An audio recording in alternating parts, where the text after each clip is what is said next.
Welcome to the first episode of Leave It to the Algorithm, a podcast where we let our digital co-pilot take the wheel on our daily tasks. I'm Kristen, your host, librarian by day, culinary improviser by night, and today's episode is brought to you by the very real dilemma of what's for dinner. On January 22nd, 2026, a Thursday, the kind of day where the sky turns pewter by 4 p.m. and your energy level is somewhere between maybe toast and can I just eat cereal again?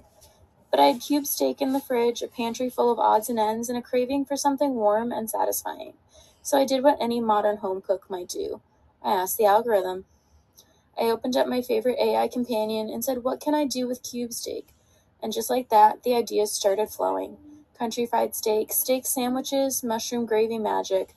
But I wasn't in the mood to stand over a stove. I wanted cozy, hands-off, and deeply flavorful. So I refined my ask. What can I do for crock-pot cube steak? And that's when the algorithm delivered a gem.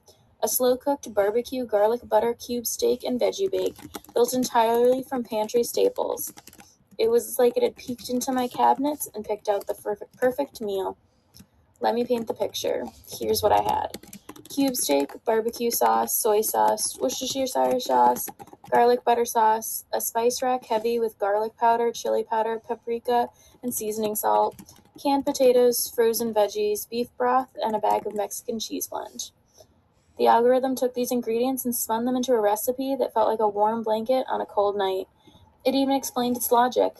The barbecue sauce for sweetness and tang, soy and Worcestershire for umami depth, garlic butter for richness, and the spices to round it all out. Here's how it came together. Step 1, I seared the cube steak in the garlic butter, just a quick browning for some flavor. Then I whisked together the sauce, barbecue, soy, Worcestershire, beef broth, and all those glorious spices.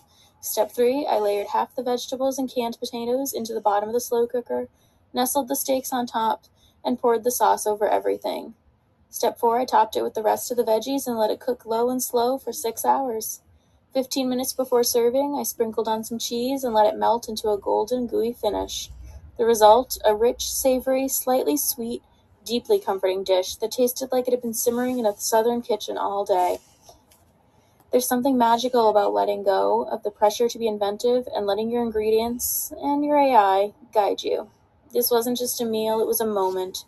A reminder that creativity doesn't always mean starting from scratch. Sometimes it means trusting what you already have.